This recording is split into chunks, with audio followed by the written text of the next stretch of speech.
So I know that a lot of people come on their channels and in their videos, and they started off very enthusiastic, almost in a manufactured way. And I'm just as guilty as that as anybody else for doing that. But this video is not going to have a lot of edits. I'll put a layover just so you guys get the point. But there's a lot of times commentators can come on and talk about a topic, and they usually stamp it with this is the greatest thing I've ever seen, or this is the worst thing I've ever seen, or this is the most disgusting thing I've ever seen. And yeah, most of the time it's just hyperbole. I don't think too many people will genuinely look at this and think that when I say this is the most ridiculously disturbing thing I've seen, and think that I'm speaking in hyperbole. And you saw from the title of this video, and no, it's not a clickbait title at all. The Globe and Mail reported it, and I'll say it, by March 2023, Canada is going to legalize assisted death for people with a mental illness. Which I don't know about you guys, but generally someone who wants to delete themselves is, I would say, 100% of the time dealing with some sort of mental illness.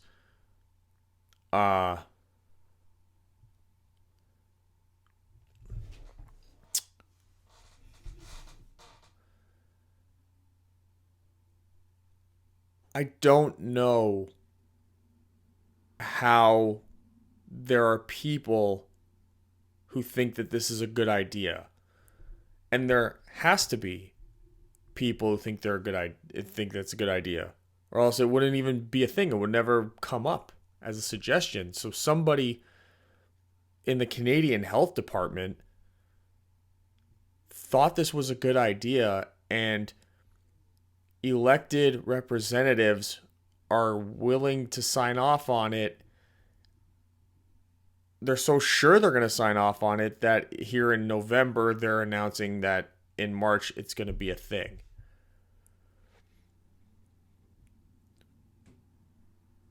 Where do you draw the line on what is an acceptable, what are the acceptable terms of somebody being able to decide that assisted death is right when they have a mental illness? And in the article they talk about things like schizophrenia and stuff. All these things can be treated. Like, why do we have universal health care in Canada if we're just going to take somebody who's schizophrenic and kill them because they say they want to die? We don't allow people with these severe mental illnesses, we hand off their financial and legal decisions to loved ones, to husbands, to children, to siblings, parents, because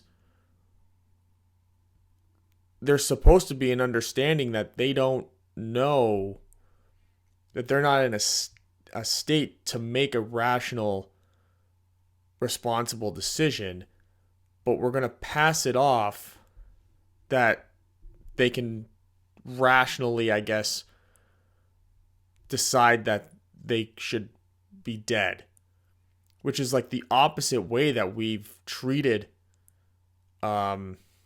self-deletion in this country for ever. If you try to do that, they keep you in the hospital to make sure that when they release you, that you'll want to still be alive and actively go about the the remainder of your days with the intention that you're going to not self-delete. But now we're changing that.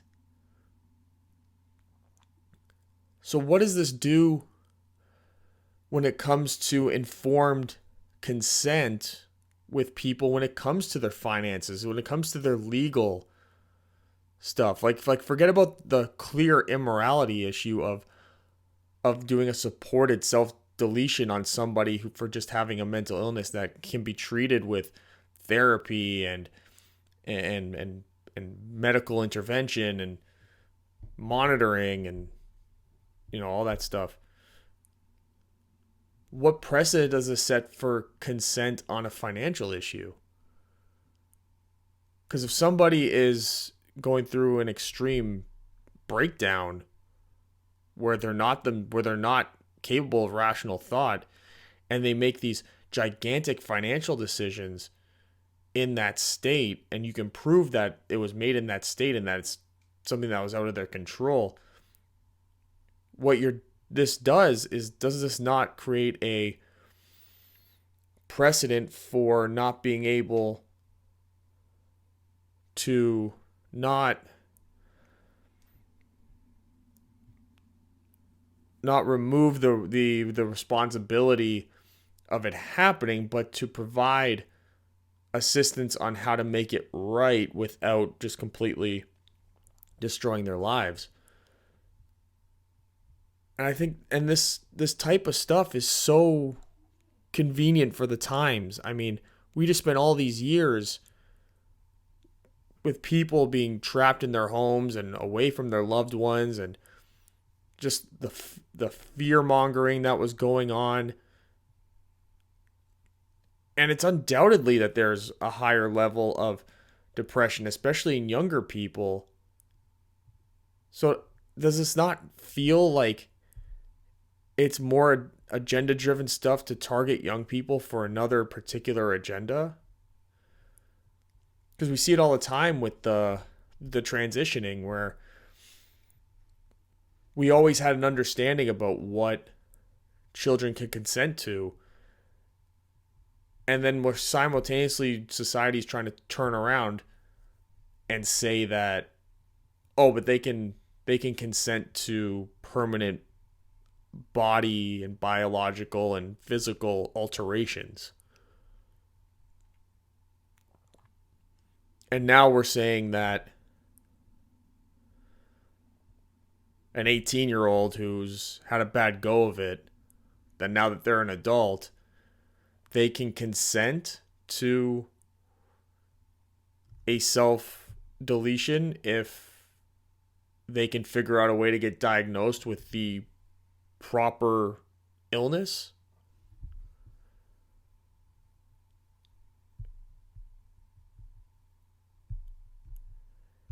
This one's hard to wrap my head around. I can always, despite my disagreements with a lot of things, and a lot of the videos are about things I disagree with and why I disagree with them, I can usually find at least something where I can see why people agree with it to begin with. And that becomes just a matter of opinion, at least from citizen to citizen, regular person to regular person. This one I don't get. I don't get this one at all. Am I supposed to understand it? I maybe I'm missing something. Maybe I'm missing something and I'm wrong, and that this is a completely reasonable thing to be put into our system. But I've sat on this since I saw it last night up until now, just an hour or so before this was posted. And I don't see the silver lining in any of this. All I see is yet another version of a conspiracy theory manifesting itself in reality. Not the exact way it was thought up, but it's in the same spirit. And the fact that here in Canada we have this liberal government that's supposed to care so much about the disenfranchised. Is there any group that's more disenfranchised than people with severe mental illnesses? And now we're just going to open it up to kill them.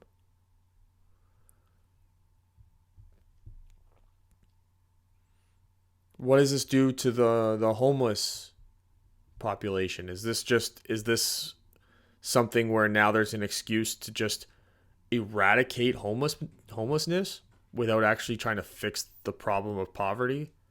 Because most people that are homeless also suffer from severe mental illness. So is this an excuse to just get rid of them? And get rid of them as in really get rid of them. Not fix them, but get rid of them. Eradicate them.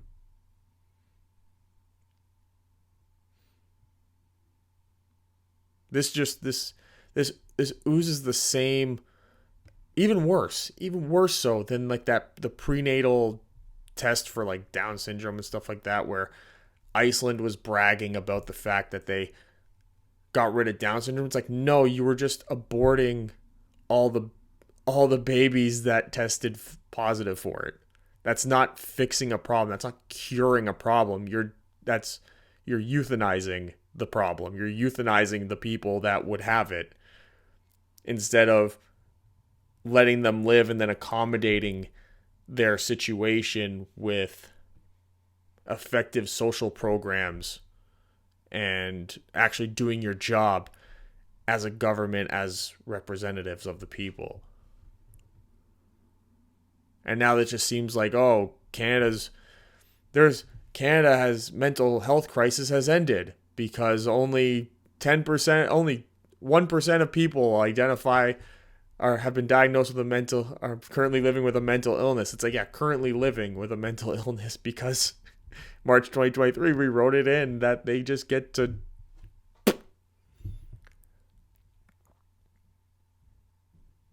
This is crazy. But I don't know, I just had to verbal word vomit this stuff out, hoping that I was going to figure out, like, if I talked it out loud, that I would find the thing that I'm missing that makes it a good idea, and I didn't find it. So, I don't know.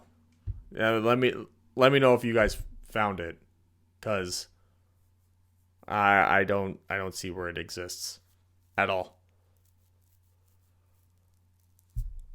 This is so wrong.